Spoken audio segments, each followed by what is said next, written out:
Haleluya. Yesu ashimwe bwoko bw'Imana. Turabahaye ikaze mu materaniro y'uno munsi.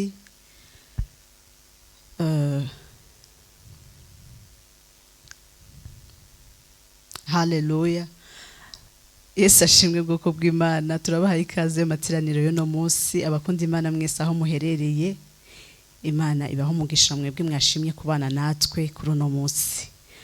Mbere ko dutangura twinjira mu mwanya wo kuramya no guhimbaza, reka dusange ijambo ritoya Imana yashize ku mutima riri muri Zaburi 86 ku murongo wa 17. Ndasoma mu izina rya Yesu, riravuga ngo unyereke ikimenyetso c'ibyiza kugira ngo abanyanga bakireba mware, kuko wowe Uwiteka untabaye ukamara umubabaro. Amen. Wewe uri kuradukurikirana muri kano gatondo, uno munsi ufise byinshi bikugoye bikunanije, hari byinshi wasengeye, hari byinshi uriko uringinga Imana ngo igukorere, hari byinshi cyane uri kuranyuramwo bitandukanye biruhije umutima wawe. Ndakwinginze uno munsi winginga Imana ikwereke ukuboko kwayo, ikwereke kugira neza kwayo. Wowe uri kurasengera urubyaro, wori kurasengera ngo Imana iguha umugore, iguha umugabo, wori kurasengera akazi, Imana ikwereke kugira neza kwayo. Hari igihe umuntu aba ariko aranyura mu bigeragezo bitandukanye, abantu bakakuvuga, abantu bakavuga ngo Imana usenga yarakwibagiye, ntabwo ikubona, Imana usenga ntikumva. Ariko uno munsi Imana ikwiyereke, Imana ikwiyereke, amajambo yose bakuvuze ahinduke, kuko Imana ikwibutse. Babandi bakuvuze niyo basaba kandi bakagaruka bakavuga ati bwa bundi Imana asenga yaramwumviye, bwa bundi Imana asenga yamutabaye, bwa bundi Imana asenga yamuhaye uruvyaro. Uno munsi Imana iguhe ikimenyetso cyo kugirirwa neza, uno munsi Imana iguhe kugirirwa neza. Imana uno munsi ikumara gahinda, ikuhanagura amarira, ikugirire neza. Haleluya. Ukomere kandi ushira amanga, ukomeze kuyiringira yonyene, izo gutabara ikugirire neza. Amen. Reka rero twinjire mu mwanya wo kuramya no guhimbaza. Mwese turabahaye kaze, muhezagirwe. Indirimbo turirimba, amajambo arimwe muri izo ndirimbo abanyure, abakomeze, hagire aho abavana naho abashikana.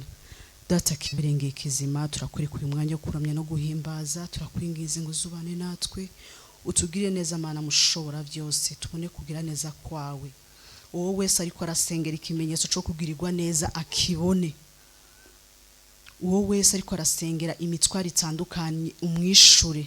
Mana no materaniro atarahera, hagira igitangaza ukora kuri uwo wese Mwami ariko arasenga muri kano gatondo, kuri uwo wese ariko aradukurikirana muri kano gatondo. Mu izina rya Yesu Kristo databuja tubisenze. Reka presence zibane natwe, databuja ntaba ari twebwe ariko izina ryawe rishigwe hejuru. Mu izina rya Yesu Kristo tubisenze. Amen.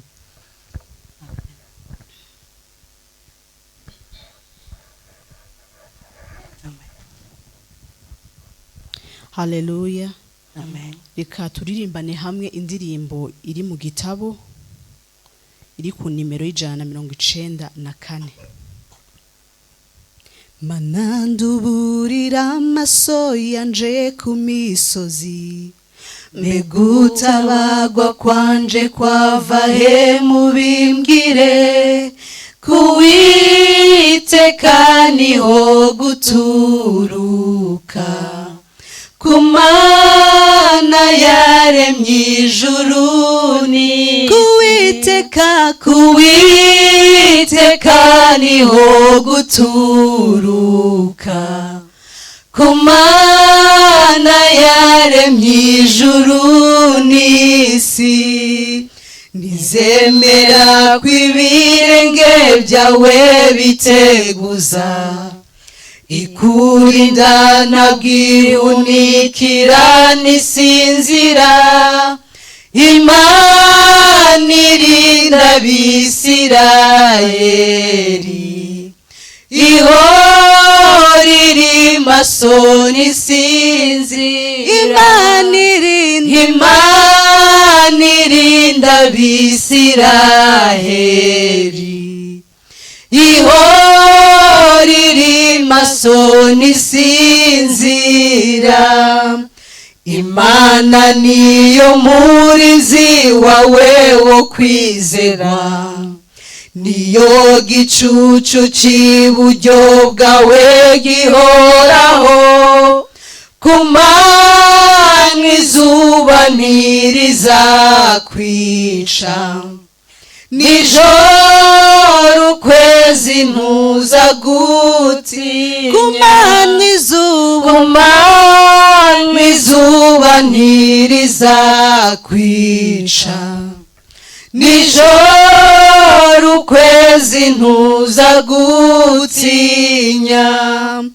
Imana niyikurinda ibibi byose iteka, Imana niyirinda ubugingo bwawe neza. Izakurinda amajya n'amaza, none no mu bihe bidashira. Izakurinda amajya n'amaza, none no mu bihe bidashira. Ku manywa izuba ntirizakwica, nijoro ukwezi ntuzagutinya. Imana irinda Bisiraheli, ihora iri maso ntisinzira. Kuwiteka niho guturuka, ku Mana yaremye ijuru n'isi. Haleluya, amen. Haleluya. Wahozeho kandi uzahoraho, ineza yawe niy'ibihe byose. Mpora ntangazwa n'imbabazi zawe, nanje nzibera mu kubaho kwawe. Wahozeho kandi uzahoraho, ineza yawe niy'ibihe byose. Mpora ntangazwa n'imbabazi zawe, nanje nzibera mu kubaho kwawe. Wahozeho kandi uzahoraho, ineza yawe niy'ibihe byose. Mpora ntangazwa n'imbabazi zawe, nanje nzibera mu kubaho kwawe. Wahozeho kandi uzahoraho, ineza yawe niy'ibihe byose. Mpora ntangazwa n'imbabazi zawe, nanje nzibera mu kubaho kwawe. Wahozeho kandi uzahoraho, ineza yawe niy'ibihe byose. Mpora ntangazwa n'imbabazi zawe, nanje nzibera mu kubaho kwawe. Mpora ntangazwa n'imbabazi zawe, nanje nzibera mu kubaho kwawe. Wahozeho, wahozeho, kandi uzahoraho, ineza yawe n'iy'ibihe byose. Mpora ntangazwa n'imbabazi zawe, nanje nzibera mu kubaho kwawe. Wahozeho kandi uzahoraho, ineza yawe n'iy'ibihe byose. Mpora ntangazwa n'imbabazi zawe, nanje nzibera mu kubaho kwawe. Wahozeho, wahozeho, kandi uzahoraho, ineza yawe n'iy'ibihe byose. mpora ntangazwa we, mpora ntangazwa n'imbabazi zawe, nanje nzibera mu kubaho kwawe. unezeza imitima, uhanagura amarira,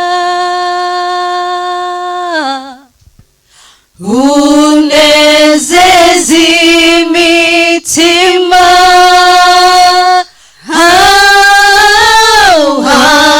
uhanagura amarira, unezeza imitima,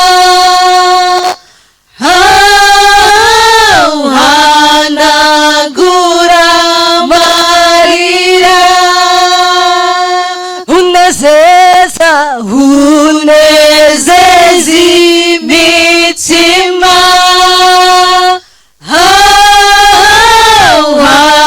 uhanagura amarira.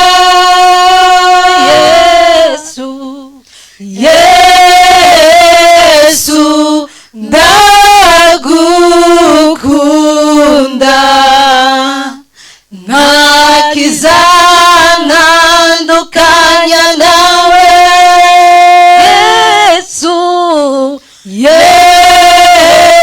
Yesu, ndagukunda, ntakizantandukanya nawe. Unezeza imitima, uhanagura amarira,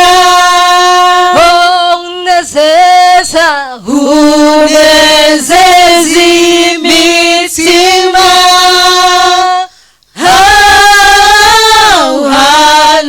uhanagura amarira.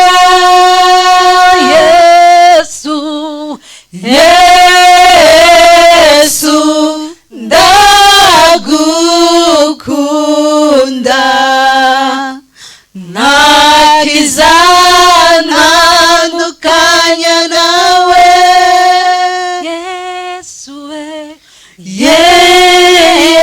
Yesu, ndagukunda.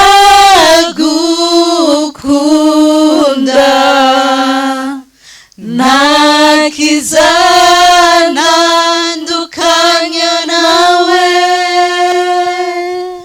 wahozeho kandi uzahoraho ineza yawe ni y'ibihe byose mpora ntangazwa n'imbabazi zawe nanje nzibera mu kubaho kwawe mpora ntangazwa n'imbabazi zawe nanje nzibera mu kubaho kwawe wahozeho kandi uzahoraho ineza yawe ni y'ibihe byose mpora ntangazwa n'imbabazi zawe nanje nzibera mu kubaho kwawe. Haleluya, haleluya. Negereye intebe yawe nzanye ibimazi by'amashimwe nkuririmbira indirimbo nsha y'amashimwe n'icyubahiro niwe ubereye gushimwa negereye intebe yawe nzanye ibimazi by'amashimwe nkuririmbira indirimbo nsha y'amashimwe n'icyubahiro niwe ubereye gushimwa negereye intebe yawe nzanye ibimazi by'amashimwe nkuririmbira indirimbo nsha y'amashimwe n'icyubahiro niwe ubereye gushimwa negereye intebe yawe nzanye ibimazi by'amashimwe nkuririmbira indirimbo nsha y'amashimwe n'icyubahiro niwe ubereye gushimwa negereye intebe yawe nzanye ibimazi by'amashimwe nkuririmbira indirimbo nsha y'amashimwe n'icyubahiro niwe ubereye gushimwa we waremye isi n'ijuru niwakira icyubahiro we muhanyi w'ubugingo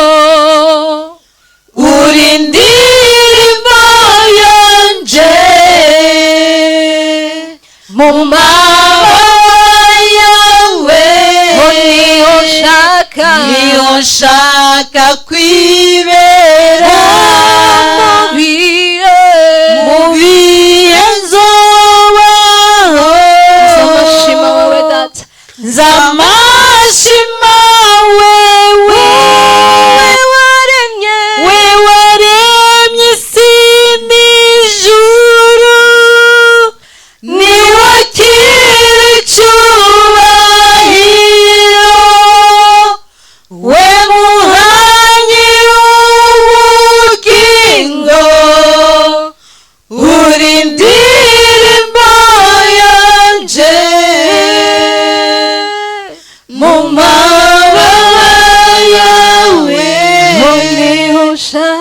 niho ushaka kwibera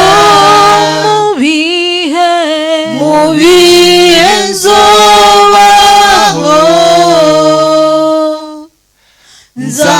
nzamashima wewe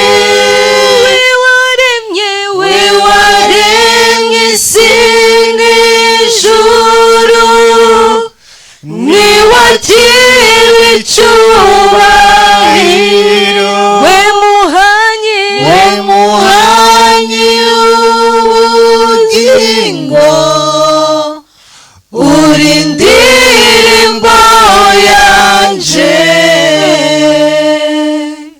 mu mababa yawe niyo nshaka kwibera mu bihe nzobaho nzamashima wewe mu bihe nzobaho nzamashima wewe urakwiriye Mana gushima Mwami turi imbere yawe Mana muri kino gitondo turi imbere yawe data imbere y'intebe yawe y'inganji nta yindi Mana ikwiriye nta yindi Mana ibereye amashimwe nta yindi Mana ikwiriye gupfukamirwa Mana muri kino gitondo turagushimiye Mana kuko nta yindi Mana ihwanye nawe kuba tukiriho Mana ni kubw'ubuntu bwawe warakoze Mana kuturinda gushika kuri uyu munsi turagushimiye Mana muri uku kwezi turagushimiye Mana aho tuja hose Mana buri kumwe natwe reka icubahiro cyose Mwami kibi cawe ubu nibihe bidashira nta yindi Mana data isa nawe data nasanze nta yindi Mana ihwanye nawe nasanze nta yindi Mana ihwanye nawe Jehova Jireh nta yindi Mana ihwanye nawe Jehova Rafa nta yindi Mana ihwanye nawe Mungu witeka nta yindi Mana ihwanye nawe haleluya nta yindi Mana ihwanye nawe Mana yacu Mana ihwanye nawe koko nta yindi Mana nta yindi Mana ihwanye nawe nasanze nta yindi Mana ihwanye nawe koko nasanze Mana ihwanye nawe Jehova Jireh nta yindi Mana ihwanye nawe Jehova Rafa nta yindi Mana ihwanye nawe Mungu witeka nta yindi Mana ihwanye nawe haleluya nta yindi Mana ihwanye nawe Mana yacu ihwanye nawe koko nta yindi Mana nta yindi Mana ihwanye nawe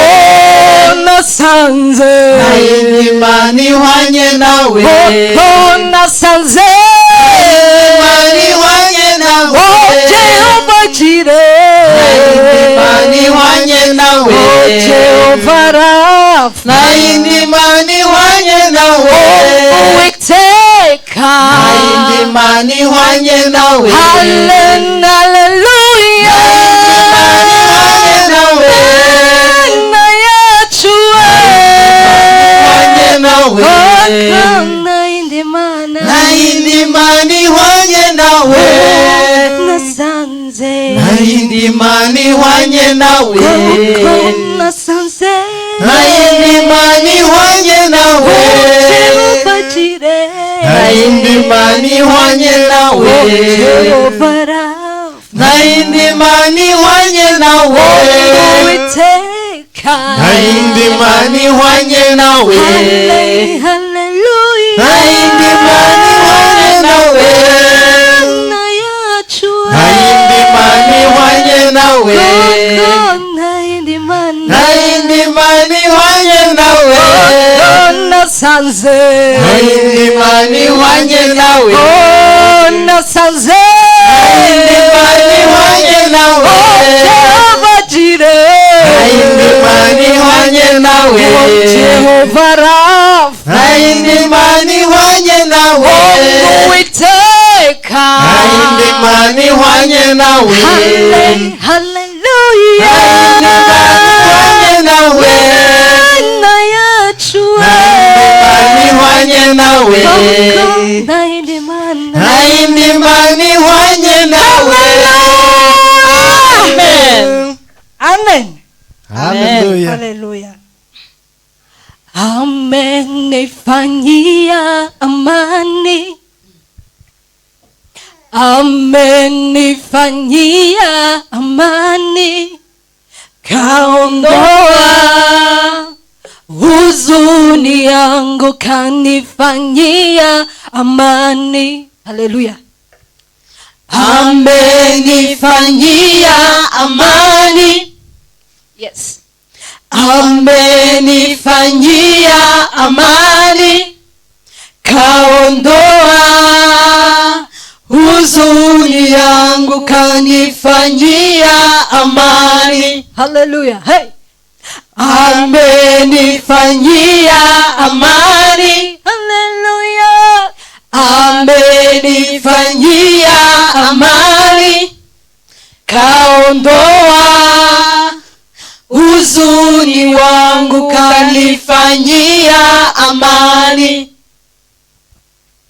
Amenifanyia amani, amenifanyia amani, kaondoa huzuni wangu, kanifanyia amani. Amefanya je? Amenifanyia amani, Hallelujah. Amenifanyia amani, kaondoa huzuni wangu, kanifanyia amani. amenifanyia amani, Amefanya je? amenifanyia amani, Kaondoa kaondoa huzuni yangu, kanifanyia amani. Kaondoa huzuni wangu, kanifanyia amani. amenifanyia furaha, amenifanyia furaha, kaondoa huzuni wangu, kanifanyia furaha. Yes.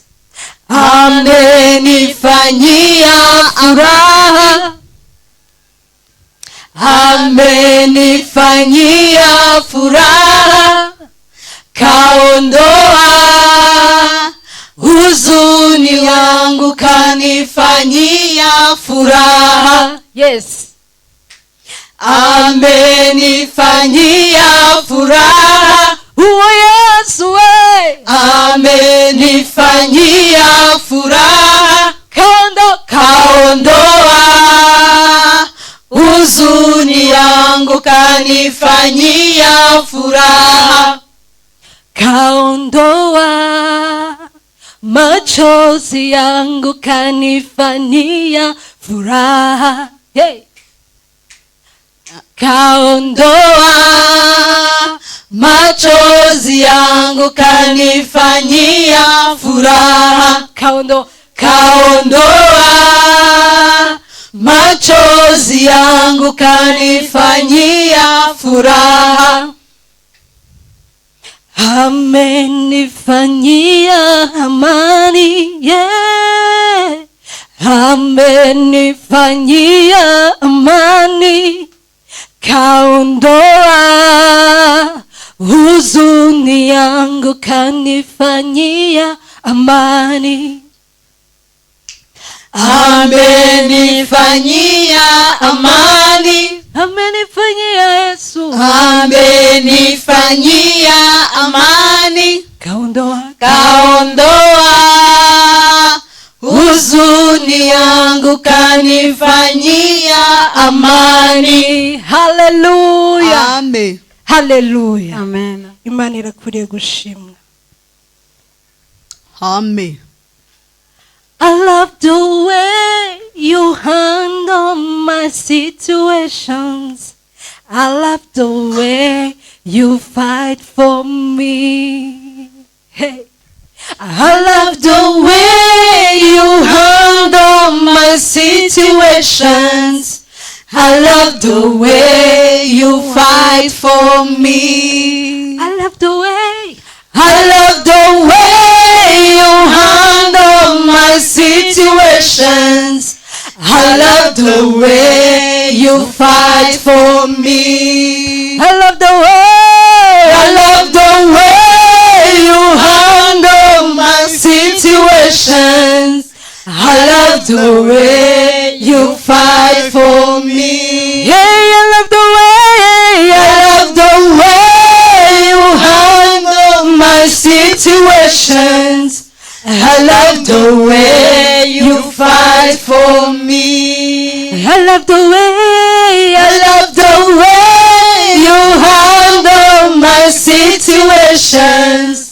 I love the way you fight for me. Hey, I love the way. I love the way you handle my situations.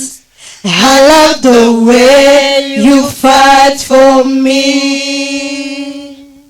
Njagala nnyo engero kwata mwesonga zange. Njagala nnyo engero ndwanirira.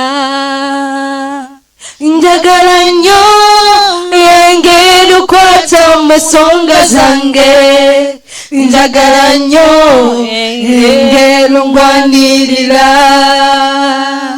Njagala nnyo engero kwata mwesonga zange. Njagala nnyo engero ndwanirira. Njagala nnyo engero kwata mwesonga zange. Njagala nnyo engero ndwanirira. Njagala nnyo engero kwata mwesonga zange. Njagala nnyo engero ndwanirira. Njagala nnyo engero kwata mwesonga zange. Njagala nnyo engero ndwanirira. Njagala nnyo engero kwata mwesonga zange. Njagala nnyo engero ndwanirira. Njagala nnyo engero kwata mwesonga zange. Njagala nnyo engero ndwanirira. Njagala nnyo engero kwata mwesonga zange. Njagala nnyo engero ndwanirira. I love the way. I love the way you handle my situations. I love the way you fight for me. Oh, I love the way. I love the way you handle my situations. I love the way you fight for me. Nkunda cyane ingeno ke muri bazo byanje. Nkunda cyane ingene ungwanirira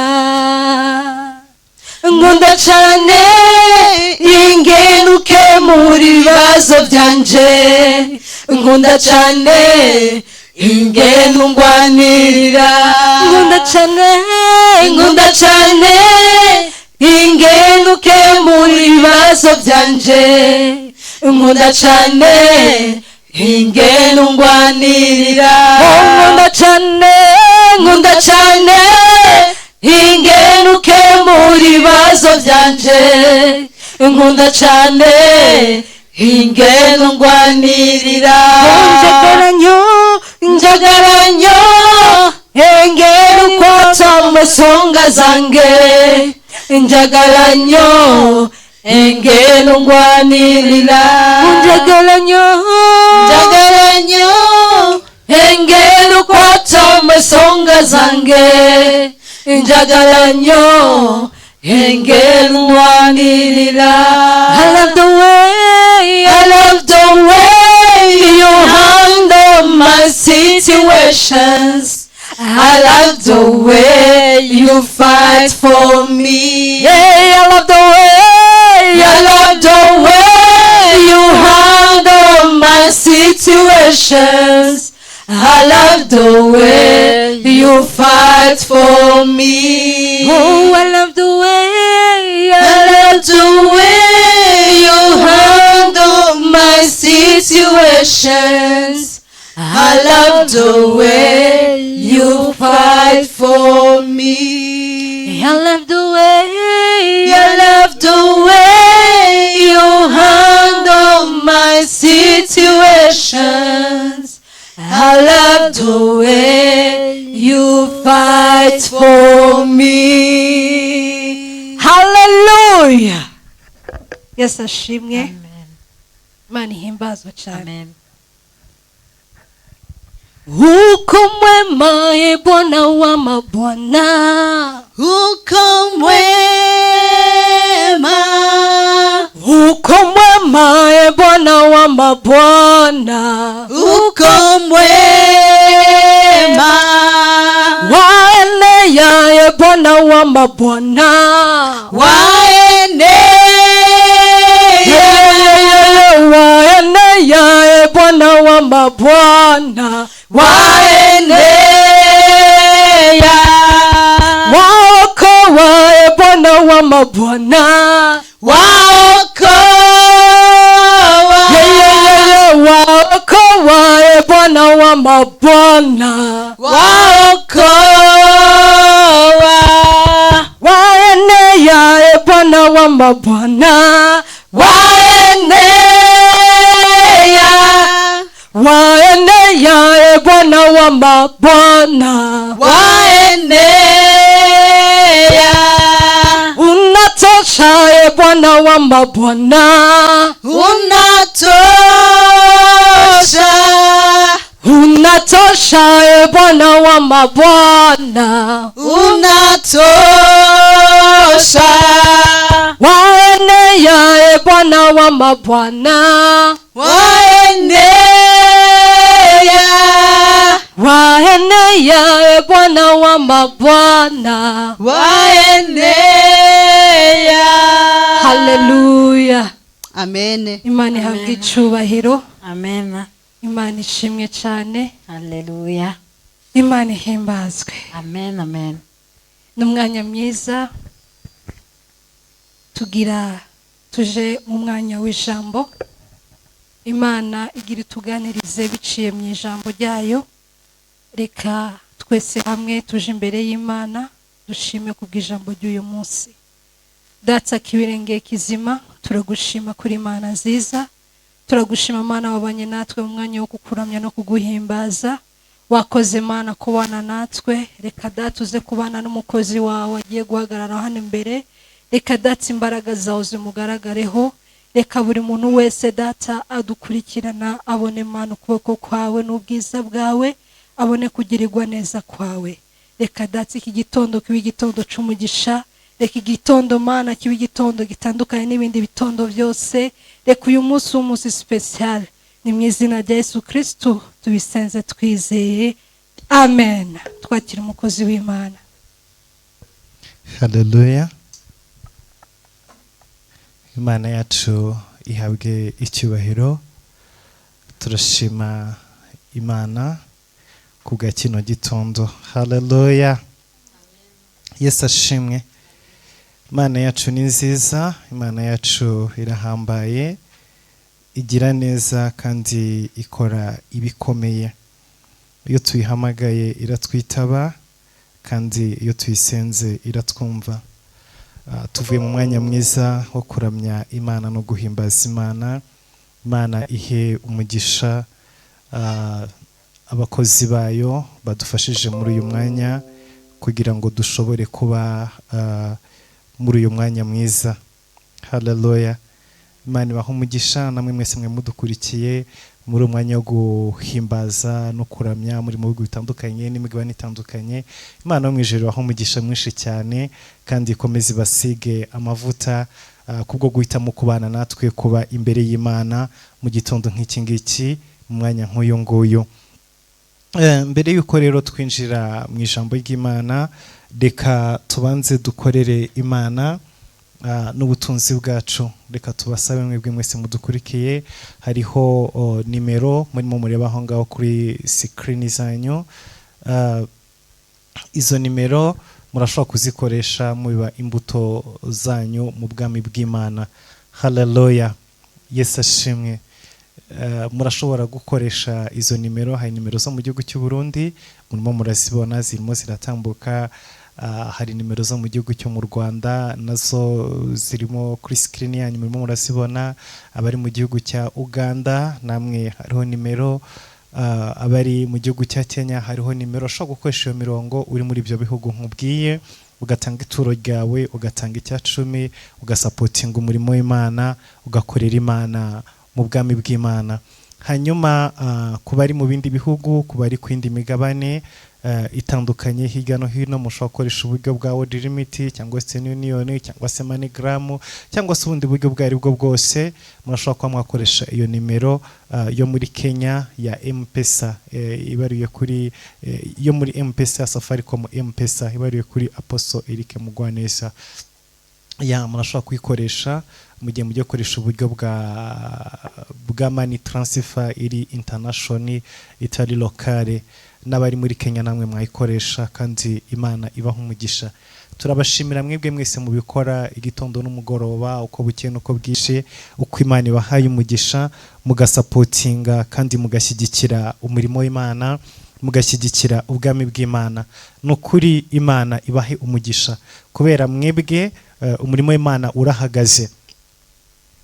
Kubera mwebwe umurimo w'Imana ukomeza utera imbere, ukomeza uva hamwe ujya ahandi. Haleluya. Kuba muri kano kanya duhagaze imbere yanyu, amajwi yacu ashobora kubageraho, amashusho yacu ashobora kubageraho, mushobora kutubona neza, mushobora kutwumva neza, ni amafaranga bikora. Haleluya. Yesu ashimwe. Ni amafaranga bikora. Ni amafaranga bikora. Usanga samutema rigitwe dufite amamikoro ajwigira acikagurika, watangira kuvuga umugozi ukabura acitse, watangira kuvuga bikaba birapfuye, bikaba bigenje gute. Kubera iki? Ibikoresho tugura birakora. So rero nimba bikora biranasaza, bikenera maintenance, bikenera gusimbuzwa, bikenera kongerwamo ibindi bishyashya. Technology igenda ihinduka. Haleluya. Igenda ihinduka. Rero kugira ngo dushobore kuzamura capacity y'ibyo dukora, tuba dukeneye guhora dukoresha amafaranga igitondo n'umugoroba uko bukeye nuko bwije. Ubu kano kanya kuba duhagaze imbere yanyu kumara aya masaha 2 turimo turamya, turimo duhimbaza, buri segonda rijyana n'ifaranga. Yesu ashimwe. Buri segonda rijyana n'ifaranga kuko iyi internet ibirimo kubagezaho ibi ngibi irishyura kandi uko amashusho barimo kubageraho still niko ifaranga riba rigenda. Haleluya. Aya mashusho kugira ngo abe mazima agaragare abafite umucyo, tuba twakije amatara ahangaha, amatara dukoresha ama projecteur tuba turimo dukoresha kugira ngo tushobore kugira amashusho mazima ashobore kubazaho. Umuriro akonsoma urashobora umuriro dukonsoma mu masaha 2 warashobora kuwukoresha icyumweru cyose mu rugo iwawe kubera iki tuba dufite amaprojegiteri, tuba twakije amatara menshi kugira ngo amashusho ashobore kugaragara. Abantu bazi ibya kamera byo n'amashusho barabizi, urumva.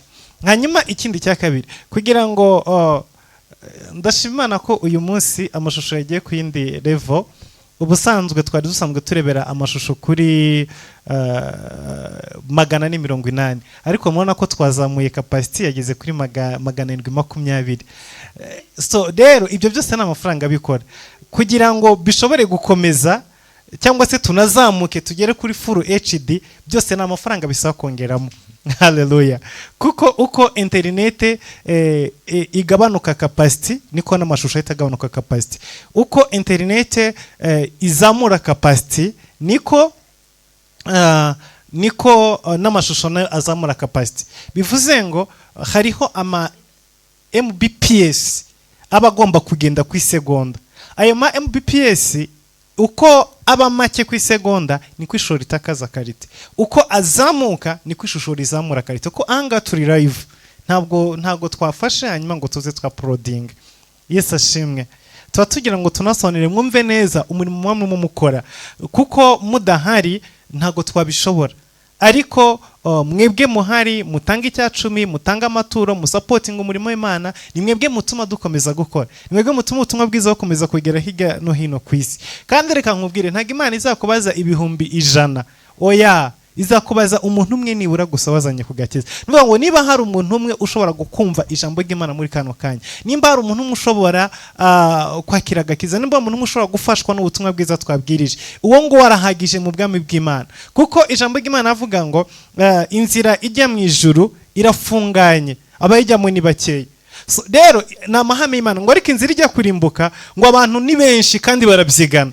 So nubona ibintu abantu benshi babyiganye, umenye yuko iyo nzira nyine ifite ahandi yerekeza. Ariko ya nzira ubona igoranye, iruhije, irimo amahwa, irimo ibigeragezo, irimo intambara, igenje gute, menya neza ngo inzira hari ahantu ijya. Yesu ashimwe. Hallelujah.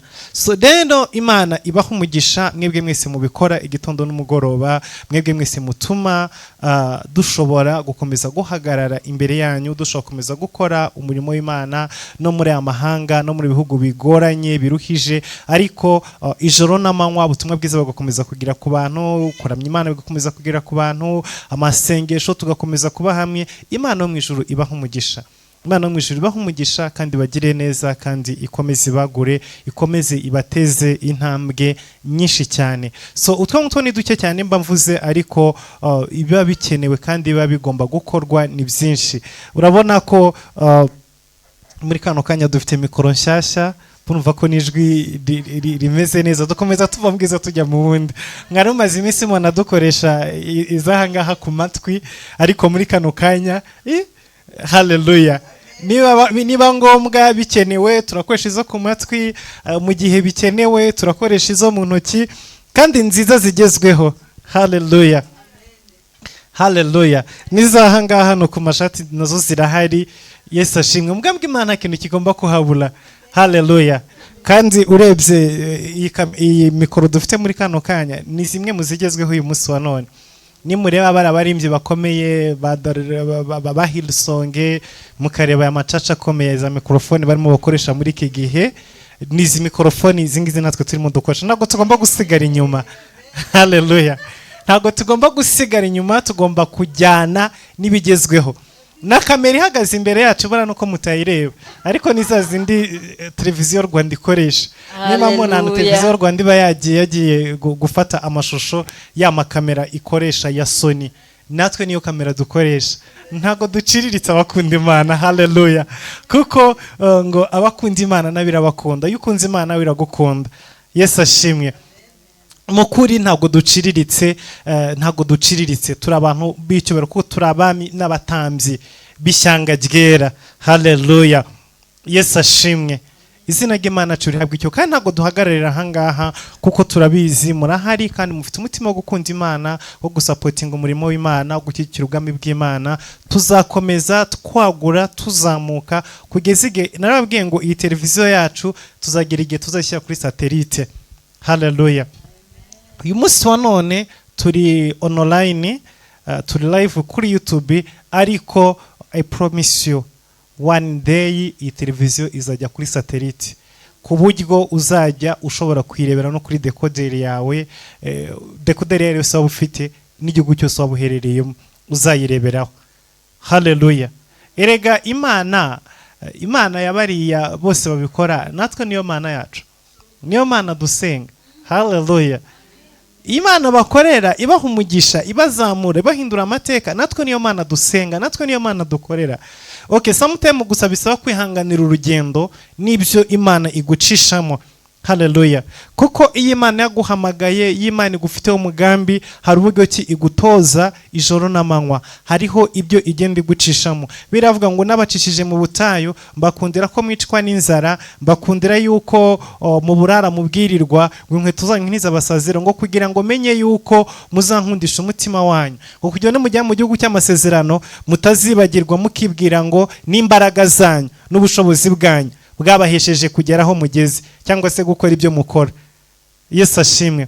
So rero hari ingendo Imana igenda iducishamo step by step, step by step, ariko igihe kikagenda kigera tuzamura gahoro gahoro kujya tuzinjira mu masezerano dufite n'ubuhamya. Haleluya.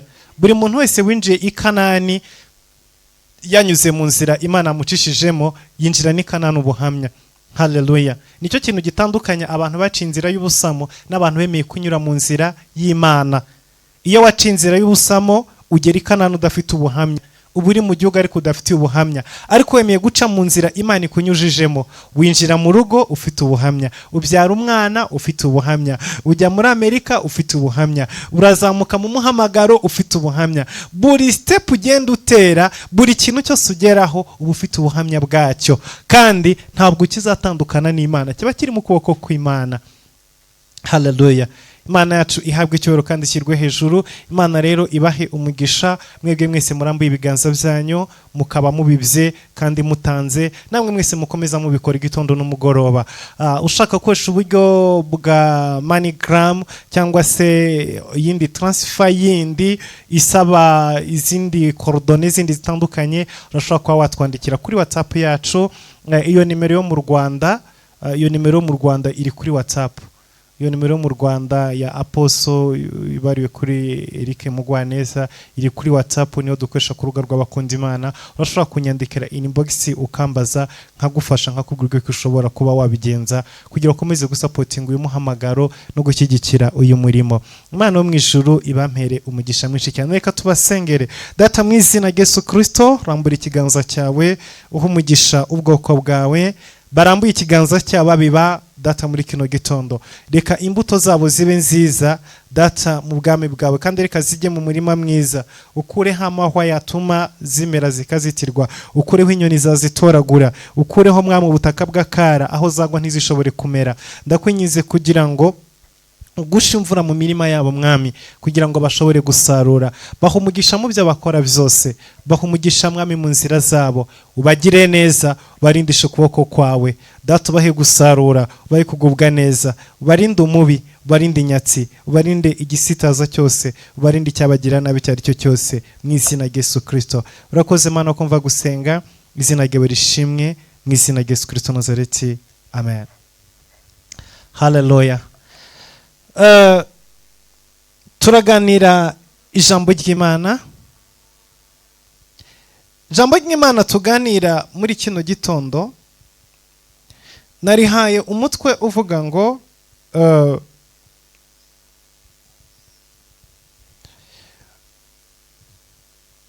imbaraga z'ubusabane n'Imana n'ingaruka zo kuba bize. Tugiye kuganira ku mbaraga ziri hagati yo gusabana n'Imana, yo kwegerana n'Imana, yo kuba muri presence y'Imana, yo kuba mu bwiza bw'Imana. Hanyuma turahita tunarebera hamwe ingaruka ziri mu kuba bize. Hari igihe abantu baba bize, ntujye mu byaha, nturoge, ntiwibe, ntugire ikosa iryo ari ryo ryose ukora, ariko ukaba uri bize, ukaba udafite umwanya wo gusabana n'Imana. ubusabane bwawe n'Imana bugashira, kuganira n'Imana bigashira, kuba mu bwiza bw'Imana no kuba mu rukundo rw'Imana bigashira. Bibaho. Reka rero dusome ijambo ry'Imana mu gitabo cya Yobu.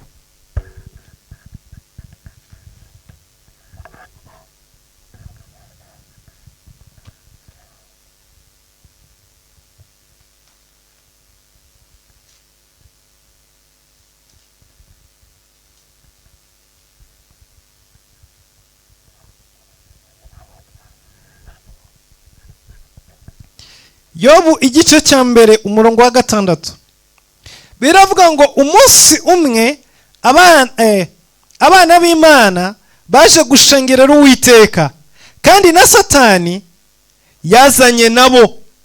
Uwiteka abaza Satani ati, uturutse he? Nuko Satani asubiza Uwiteka ati, mvuye gutambagira isi no kuyizereramo. Uwiteka arongera abaza Satani ati, mbese witegereje umugaragu wanjye Yobu, yuko ari nta uhwanye nawe mu isi, ko ari umukiranutsi utunganye, wubaha Imana kandi akirinda ibibi? Maze Satani asubiza Uwiteka ati, ariko se ugira ngo Yobu yubahira Imana ubusa? Ntiwagiye umurinda we n'inzu ye n'ibyo atunze byose? Wahiriye umurimo w'amaboko ye n'amatungo ye agwiriye mu gihugu. Ariko rambura ukuboko kwawe ukore ku byo atunze byose, nawe azakwihakana ari imbere yawe. Uwiteka asubiza Satani ati, dore ibyo atunze byose biri mu maboko yawe, keretse we ubwe we kumuramburaho ukuboko kwawe. Nuko Satani aherako ava imbere y'Uwiteka. Data mu izina rya Yesu Kristo, iri jambo turishyize mu biganza byawe kugira ngo ucishe mu kanwa kacu, uvugane n'imitima y'ubwoko bwawe, abadukurikiye bose mwami bashobore kumenya icyo bashakaho n'icyo bagambiriyeho. Reka umwuka wawe wera atuyobore kandi atuganirize, mu izina rya Yesu Kristo Nazareti, amen. Yesu ashimwe. Turavuga ku busabane n'Imana, turavuga no ku ngaruka zo kuba bize. Bibiliya itubwiye umugabo witwa Yobu, tubwira Satani, tubwira abana b'Imana, itubwira n'Imana. N'abantu bangahe? 4. Satani, Yobu, abana b'Imana n'Imana. Bibiliya iravuze ngo umunsi umwe habaye guhura kw'abana b'Imana n'Imana, habaye ubusabane, habaye amateraniro, habaye kuganira n'Imana, habaye kwishira mu busabane n'Imana. Yesu ashimwe. Reka mvuge ngo hari igiterane cyabaye mu ijuru, cyangwa se hari ubutumire bwabaye mu ijuru. Abana b'Imana barahaguruka bajya guhura n'Imana, bajya kuganiriza Imana, bajya mu gitaramo, bajya gusabana n'Imana. Haleluya. Baragenda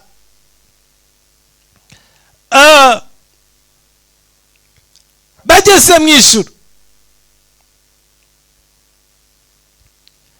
cyangwa se bageze aho Imana iri.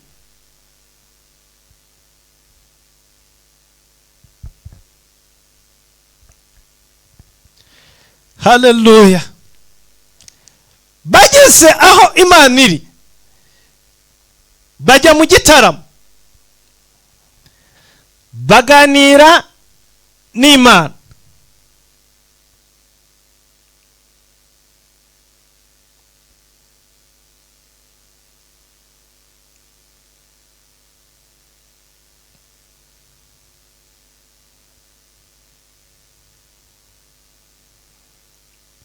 Izina ry'Imana yacu rishimwe.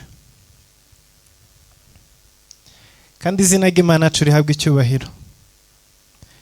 Mu gihe barimo baganira n'Imana, mu gihe barimo kuvugana n'Imana,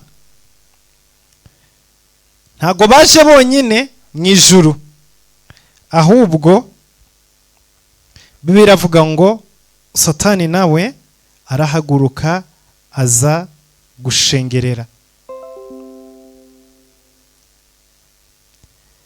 Aza muri ayo materaniro. Ahantu abana b'Imana bateraniye,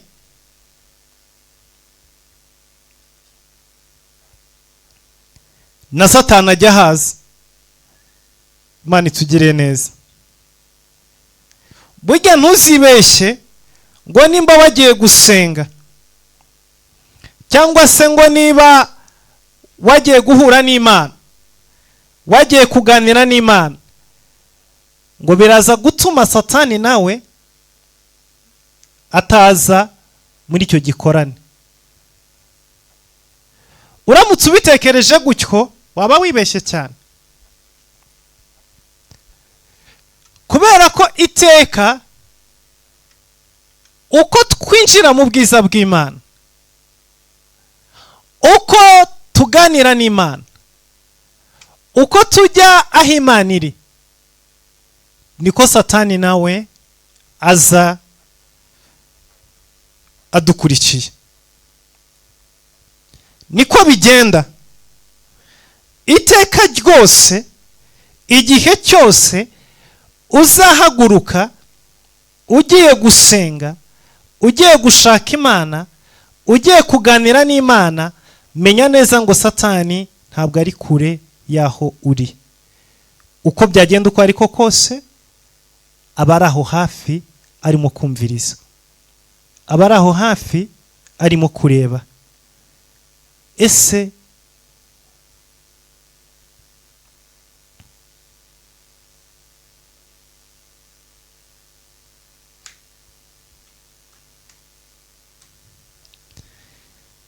uravuga iki? Urasaba iki? Uraganira n'iki Imana? Niki cyakuzanye mu bwiza bw'Imana? Niki cyakuzanye imbere y'Imana? Kubera iki?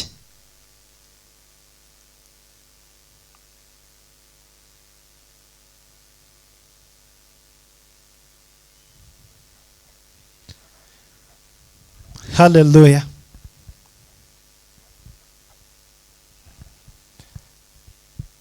Yesu ashimwe.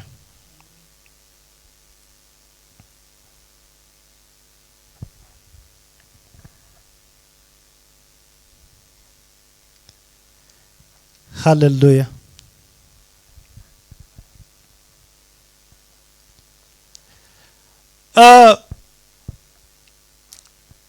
Ijambo dusomye, Bibiliya iravuze ngo Satani araza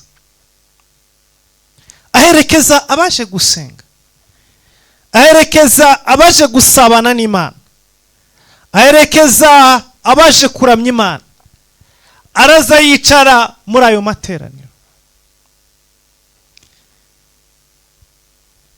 Dore ikintu kibabaje kandi giteye agahinda. Hari umugabo witwa Yobu, ni umwana w'Imana,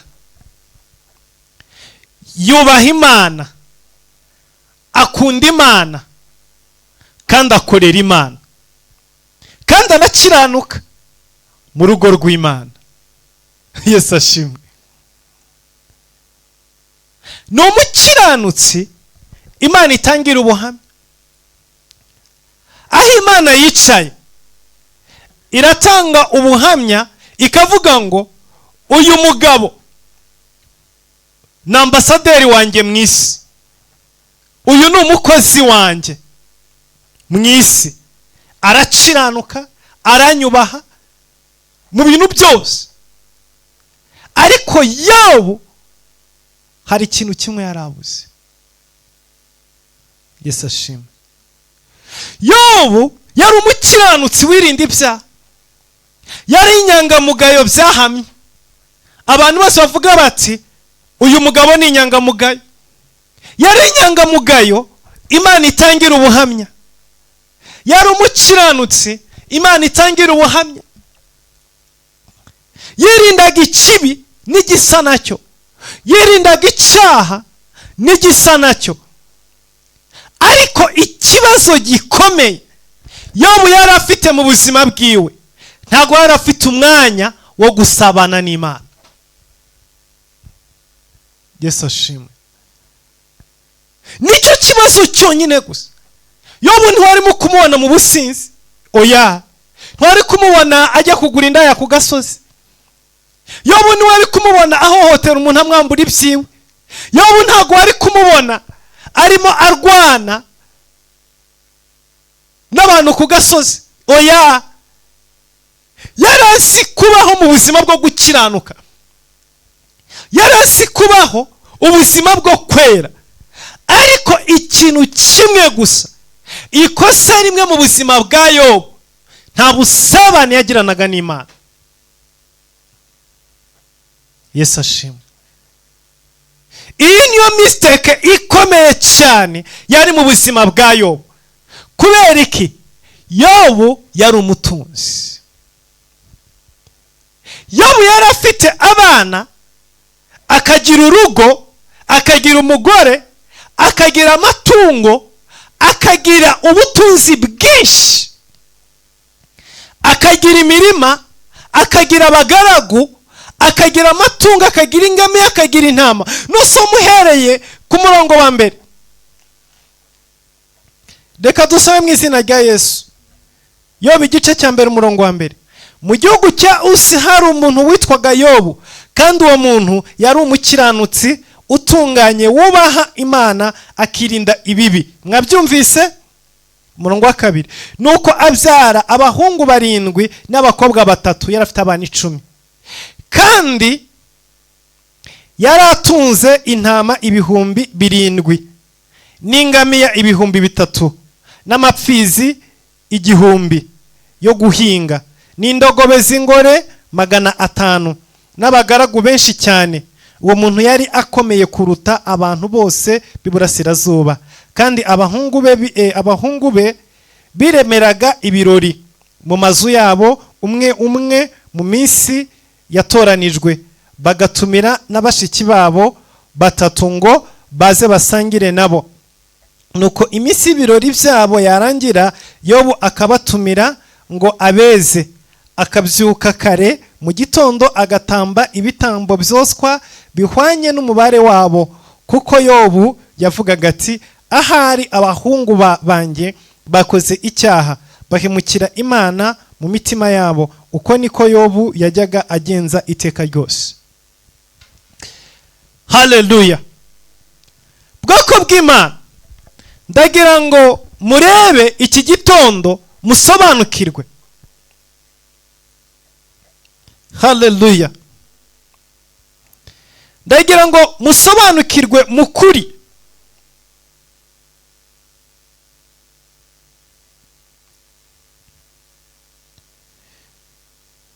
Hari abantu bameze nka Yobu. Yobu mu buzima bwiwe yari atuze ku buryo buhagije, yari afite buri kintu cyose umuntu akenera muri iyi si. Yari yarahiriwe n'urugendo rw'ubuzima, yari yarahiriwe mu byo akora byose, ahabwa umugisha kandi amenya kukiranukamo. Hari abantu bafite ubutunzi ariko byabananiye gukiranuka mu butunzi Imana yabahaye. Hari abantu bafite umugisha ariko byarabananiye gukiranuka mu mugisha Imana yabahaye. Ariko Yobu yari umukiranutsi, yari umukiranutsi Bibiliya itangira ubuhamya, yari umukiranutsi Imana itangira ubuhamya, yari umukiranutsi abantu batangira ubuhamya. Yirindaga icyaha, akirinda n'inzira zose cyacamo. Hanyuma icya kabiri, yakoreshaga ubutunzi bwe mu bwami bw'Imana. Haleluya. Hari abantu bameze gutya, nta cyaha uzamubonaho, kandi ibikorwa byose by'umurimo w'Imana arabisapotinga. Azi gutanga ibitambo ku rugero rwo hejuru. Bibiliya yavuze ngo abana biyo bajyaga mu birori, haleluya, abana ba Yobu iyo bajyaga mu birori, ngo Yobu yahengeraga birangiye akabazana bose, hanyuma akazana ibitambo by'amapfizi n'intama n'amahene n'inka n'ibimasa n'ibiki byose, akabatangira ibitambo bitagira uko bingana, arimo kubeza abakuraho guhumana kose, abakuraho ibyaha byose. Rero hari abantu bameze gutya, ni abakiranutse, ubite ko ari abakiranutse, haleluya, bakora uko bashoboye kose, bakora ibishoboka byose, bakaba mu buzima bwo kwera, kandi bakora ibishoboka byose ubutunzi bwabo n'ibikorwa byabo bakabitanga mu bwami bw'Imana. Ariko ikibazo, imigisha Imana yabahaye yabagize busy. Yo barabyuka mu gitondo akajya kureba inka aho ziri, yavayo akajya kureba ingamiya, yavayo akajya kureba aho bahinga, yagaruka akajya kureba aho basarura, yahindukira hirya akajya kureba barimo bakora ibingibi cyangwa ibingibi. Amasaha akamurangirana, ijoro rikamufata, agataha yarushye, yarangiza akaryama. Mu gitondo akabyuka agafata ibitambo byiwe, agafata amaturo yiwe akayohereza, ubundi yarangiza akirukanka akajya mu bikorwa bitandukanye, akajya mu mirimo ya buri munsi, kuwa mbere kugeza ku cyumweru. Ikindi cyumweru kikaza agatangira gutyo, kwa gatandatu akagera yarushye yananiwe, akanya asigaje gatoya agahita ajya muri siporo kugira ngo amare stress. Yo bivuye aho ngaho abafite ubutumire bw'inshuti z'abakire, abafite ababatirishije, abagize amakwe, abagenje gute, kandi agomba kwatendinga ibyo bikorwa byose. Umwanya wo gusabana n'Imana uri hehe? Ntawe uhari. Umwanya wo kujya mu materaniro y'abera uri hehe? Ntawe uhari. Umwanya wo kujoninga abakozi b'Imana uri hehe? Ntawe uhari. Umwanya wo ku karago amasaha 7-8, umwanya wo gusenga iminsi 40 ntawe uhari. Ari bise. Hari abantu bameze gutyo, barasenze pe, Imana ibaha umugisha, Imana ibakingurira imiryango ibakura muri Afurika bageza hanze. Ariko bageze i Burayi, bageze muri Amerika, bageze Canada, bageze za UK, basanze ubuzima bwaho, imibereho yaho bisaba kugira utuzi 3 ku munsi. Barakora no ku cyumweru bagakora, ava mu kazi kamwe akajya mu kandi, akava mu kamwe akajya mu kandi, akava muri kamwe akajya mu kandi. Rero bita bigenda gute? Mukuri navuye muri Afurika nkijijwe, nsenga, sinzigera mpagana, sinzigera nivanga n'ibyaha byahanga, ariko ubuzima bw'ahanga busaba gukora cyane. Bigusaba gufata kredi y'imodoka, bigusaba gufata kredi ya televiziyo, kredi y'igitanda, kredi y'inzu. Rero kugira ngo uzabyishyure bisaba gukora ijoro n'amanywa. Ahaviriye mu kazi, yagera mu rugo, Imana yamuhaye umugisha, afite abana 3 cyangwa 4, ahita asimburana n'umugore. Umugore akajya gushaka akazi ka nijoro, umugabo agahita asigara n'abana. Iyo basinziriye asinzira amasegonda, sinzira amasegonda bikaba birarangiye, abana bakanguka akabarakangutse. Agerageza kwirinda gusa nabo yasanze muri kiriya gihugu, ariko isi yamuhinduye bize, nta mwanya afite. N'igihe turi ahangaha online, araza agasenga iminota 5 agahita yidekonekita, agahita yiruka. Ntashobora gutangira natwe amatano ngarangizanye natwe, ntashobora kumana natwe isaha turimo dusenga. Oya, akora ibishoboka byose, yashoboye kujoininga nibura umunota umwe, iminota 10, 20, atavuga ati abangaba nabo muri Afurika barakafite umwanya uhagije, abayirukanse yagiye.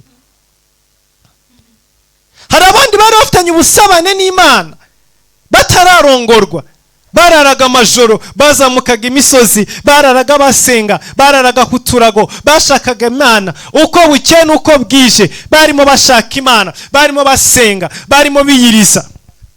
Imana irabibuka, ibaha umugisha, ibaha ingo. Ageze mu rugo asanga agomba kubyuka agaterera ishati umugabo yambara, agomba kumushakira ibirato, abarabya umwana wa mbere wa kabiri wa gatatu, abana agomba kuzinuka akabajyana ku ishuri, akagaruka akaza agatunganya ibyo mu rugo, samutemaga abakozi ibyo bateka, ubundi akagenza gute, ubundi abana bakabaratashye, akabagiye kubacyura, akabagiye kubaryamisha no kubasinziriza, akaba muri ubwo buzima. Icyumweru kigashira, ikindi kikarangira, asiga asenga isengesho rya nimugoroba, Mana undinde, umpe kubyuka amahoro mu izina rya Yesu, amen. Imana yarashubije, ahaye umugisha ubuzima bwiwe. Ari mu rugo ariko avuga ati nawe urabibona rwose, ubu se najya kurara muri overnight na za mpinja, ubu se okay dufite overnight y'abakunda Imana online, ariko aka kanya mama muri musenga nicyo gihe abana babasinziriye, mba ndushye cyane, nicyo gihe nanjye mba nkeneye gusinzira, kubera ko nidusengana amasaha 3-4 mu mara, ndarangiza gusenga abana bakangutse, simba nyibonye uko ndyama. Aba ni ba Yobu. Ubuzima bwa Yobu n'ubuzima Imana igusubiza ikaguha icyo wasabye, ariko kigahita kigukipinga bize. Ubuzima bwa Yobu ni ubuzima ubaho ukiranuka, ariko waratakaje ubusabane n'Imana. Uri umugabo uzindukira ku kazi, ufite akazaka, ufite akangaka, ufite abana bagomba kwishyura minerivare, ufite inzu ukodesha, ufite expense nyinshi cyane zitandukanye ufite, ukareba ukabona wirirwa wicaye, wirirwa kuri computer, wirirwa wirukanka. Ku cyumweru no musoko kuryama kugira ngo urebe ko nibura ku wa mbere uzatangira akazi wabaye fresh. Rero ku cyumweru yo hageze, ufata amafaranga, buri mwana wese ukamuha ituro, n'umugore ukamuhaza se ku rusengero nta fundraising beruka gukoresha, nta kintu gikenewe ku rusengero kigomba gusapotingwa no gufashwa. Umugore ati erega urumva ku rusengero bavuze yuko tuzagura imodoka pastor, ati rero abantu barimo kwitanga, ati fata miliyoni hariya nawe uzagenda utange mu nzu y'Imana. Akagenda akabikora, ariko umugabo araza kuryama aruhuke nibura, hanyuma ku mugoroba ajye muri siporo, refreshing umubiri, hanyuma kwa mbere azatangira akazi ameze neza. Ni umukiranutsi, n'ibitambara bitanga, n'abana arabatangira ibitambo, n'umugore aramutangira ibitambo, ndetse urebye amafaranga yohereza ku rusengero ni menshi cyane, n'icya10 kiwara cyohereza, ariko we ku giti ciwe umwanya wo kubona ngo ajye mu nzu y'Imana ntawe afite. Umwanya wo kwinjira mu rusengero ntawe uhari, umwanya wo gusabana n'Imana ntawe uhari.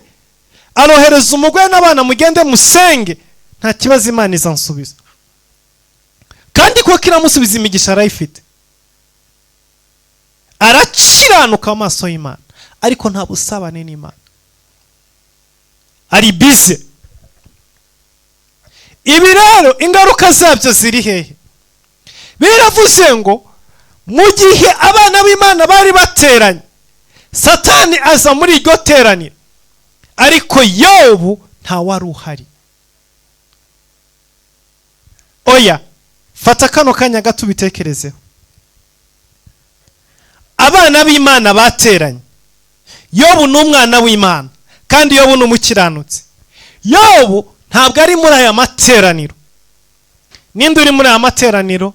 Ni Lusiferi. Iki gitondo reka nkubwirire ijambo, nkubwire ngo wowe nubura umwanya wo gusabana n'Imana, nubura umwanya wo kwinjira mu bwiza bw'Imana, nubura umwanya wo kujya aho Imana iri, nubura umwanya wo kujya mu materaniro y'abana b'Imana, Satani we arawufite.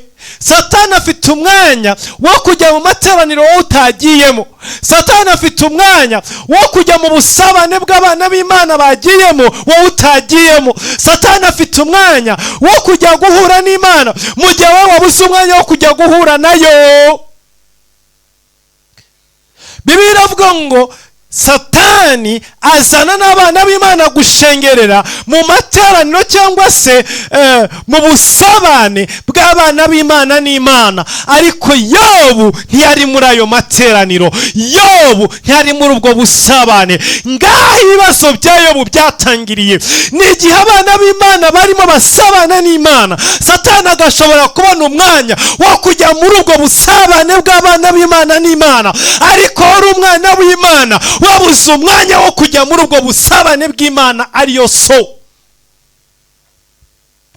Iki ni ikibazo gikomeye itorero rifite muri iyi minsi ya none. Ni ikibazo gikomeye abakristo bafite muri iyi minsi ya none. Twabuze umwanya w'Imana, turasenga, turakiranuka, dukorera Imana, dutanga ibyacumi, dutanga amaturo, ariko twabuze umwanya wo gusabana n'Imana. Twabuze umwanya wo kwinjira mu materaniro y'Imana. Twabuze umwanya wo kubana n'Imana. Mu gihe Satani wowe ufite, twebwe twarawubuze. Ibaze ahantu abana b'Imana bahuriye, umukiranutsi Imana itangira ubuhamya ntariyo, ariko Satani arahari. Imagine. Iki nicyo kimaze abantu, iki nicyo kimaze abakristo, iki nicyo kimaze abasenga, iki nicyo kimaze abahawe amasezerano. Kuko igihe twahabwaga amasezerano twari dufite umwanya wo gusabana n'Imana, twari dufite umwanya wo kuzamuka umusozi, twari dufite umwanya wo kurara ku karago, twarabyukaga saa 9 z'ijoro tugasenga kugeza saa 12 za mu gitondo, twirirwaga ku karago, twirirwaga mu cyumba twifungiranye, amatelefoni twayakuyeho, tuganira n'Imana, tuvugana n'Imana, turi kumwe n'Imana, turi mu bwiza bw'Imana. Ariko imigisha yaraje, habaye impinduka nke mu buzima bwacu, wa mwanya wose wararangiye. Twebwe turi abakristo, genda umukristo, ibyo ni ibintu bihumuriza umutima wanjye.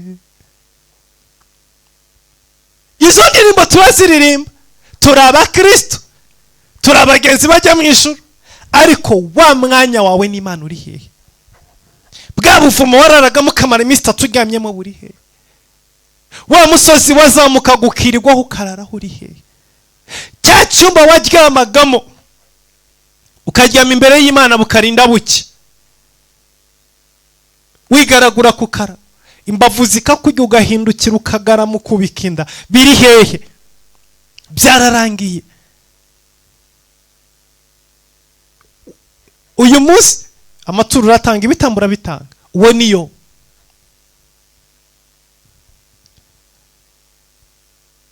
Satani ari muri ya materaniro,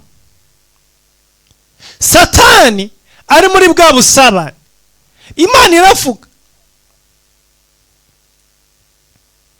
Yesu ashimwe.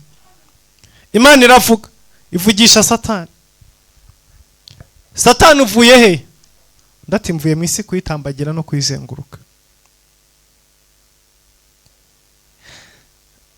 Ibaze Satani ariwe mutware w'iyi si, ajya afata akanya iyi si akayisiga, akayitera umugongo, akigira imbere y'Imana. Noneho wowe isi yaragutwaye, yaragukuruye ku buryo udafite akanya na gato ko kuba imbere y'Imana. Uri kumwe n'isi from Monday to Friday to Saturday to Sunday. Ariko Satani umutware w'isi ajya ahindukira akayitera umugongo, akigira kwirebera Imana. Satani uvuye, mvuye gutambagira isi no kwizenguruka. Muri Yesu uvuye gutambagira no kuzenguruka, wabonye umugarago wanjye Yobu? Ubonye uburyo cyakomeje gukiranuka? Wari uzi ko burya gukiranuka bidakanga Satani? gukiranuka ntabwo bikanga satani. Ndakubwiza ukuri, wa muntu wifitiye utwaha n'utugetso runaka twamunaniye arwana natwo, ariko akaba yifitiye ubusabane bwe n'Imana, akurusha amahirwe menshi wowe ukiranuka cyane ariko udafite umwanya w'Imana. Ndakubwiza ukuri, kuko uyu nguyu wifitiye sometimes isi icira n'urubanza, ariko akaba afite ubusabane bwe n'Imana. Ejo hari akantu narebye kuri YouTube, hari uwitwa Professor Lumumba, yigisha muri university ahangaha muri Kenya, ajya akora amadeba atandukanye hirya no hino mu bihugu bitandukanye birimo amapolitike, avuga cyane ku mugabane wa Afrika. Hari ikintu kimwe yavuze, yaravuze ngo abasilamu basenga 5 ku munsi, guhera kwa mbere kugeza ku cyumweru. Bazi ko bafite inshuro 5 agomba gupfukama agasenga. Lumumba aravuga, uyu Lumumba aravuga ngo ariko twebwe abakristo bari nko mu gite, sinzi niba ari giterane ariko hari meeting, hari abantu benshi cyane.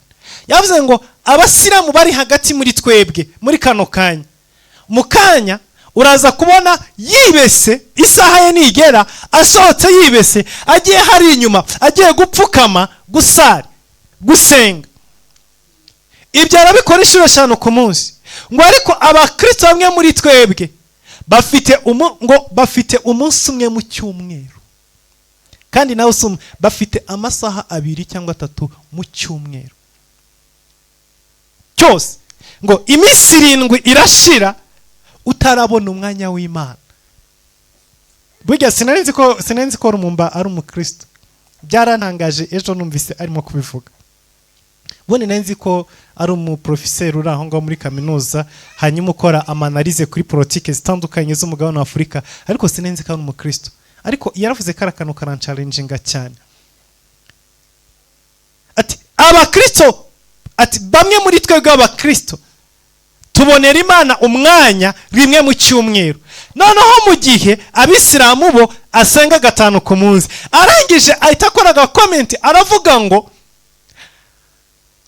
kubera inshuro nyinshi basenga ku munsi, ngo niyo mpamvu ngo nta cyaha kirara ku buzima bwabo, kubera ko babona umwanya wo kwihana icyaha bakoze. Ngo icyaha ntago gitinda ku buzima bwabo, kuko yarangije gukora icyaha ahita ajya gupfukama agasenga, akaba gihanaguweho. Yakora ikindi mu kanya afite undi mwanya wo kukihana. Mu gihe umukristo uzabana nacyo kugeza ku cyumweru. Yarancalenginze. Nenzi ka umuprotestante, nenzi ka umupasiteri. Bagani niyo mpamvu Bibiliya ivuga ngo muzabona indaya n'abasinzi babatanze mu bwami bw'Imana.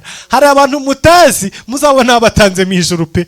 Umubona hariya yicaye yakora amanalize, yagenje gute, avuga kuri politike, avuga kwa president, avuga ku bintu bitandukanye, ukavuga ati rwose ubu ngubu uyu muntu wasanga ari uwisi. But siko bimeze, afite challenge. Iryo jambo ryankozeho. So ngaho mbwira rero, mbwira uyu mukiranutsi, uyu mwana w'Imana, ariko utari imbere y'Imana. Satani agashobora kugera imbere y'Imana wowe udahari. Yesu ashimwe. Satani ageze imbere y'Imana, Imana iramubwira ati sinyivuyemo, wabonye umugaragu wanjye Yobu se? Ati umugaragu wawe Yobu, none se ubundi yabura gute kukubaha no kugukora n'ibintu byose wamuhaye? Bikoreho urebe yuko atakwihakana. Urabona ingaruka zo kuba bize. Iyo Yobu aza kuba ari imbere y'Imana, ntabwo Imana iba yarabajije ripoti ya Yobu ngo yibaze Satani. Imana irimo irabaririza amakuru ya Yobu kubera ko Yobu atari imbere y'Imana. Imana izi ko Yobu ari umukiranutsi ariko ntirimo imubona. Iyo aba Yobu ari imbere y'Imana muri aya materaniro, ntabwo Imana yajyaga kubaza Satani ngo abonye Yobu. Imana irimo irabaririza Yobu kuko Yobu ntaheruka kwiyiriza. Imana irimo irabaririza Yobu kuko Yobu ntaheruka amateraniro. Imana irimo irabaririza Yobu kuko Yobu ntaheruka mu masengesho yo gusabana n'Imana, ntaheruka mu bwiza bw'Imana, ntaheruka mu kuramya, ntaheruka ku karago, ntaheruka. Kuba adaheruka rero Imana irimo irabaririza amakuru yiwe. Reka nkubwire bwoko bw'Imana, nimba waramenye Imana kandi ukabona umukristo, uzirinde ko Imana ibaririza amakuru yawe.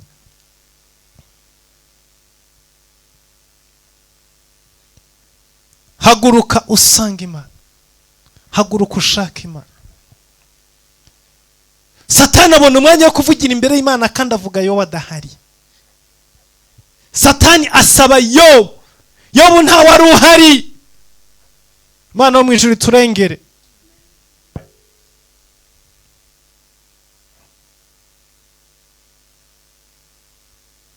Imana wo mu ijuru dutabare. Ese wowe iki gitondo uri hehe? Luka 22 umurongo wa 31.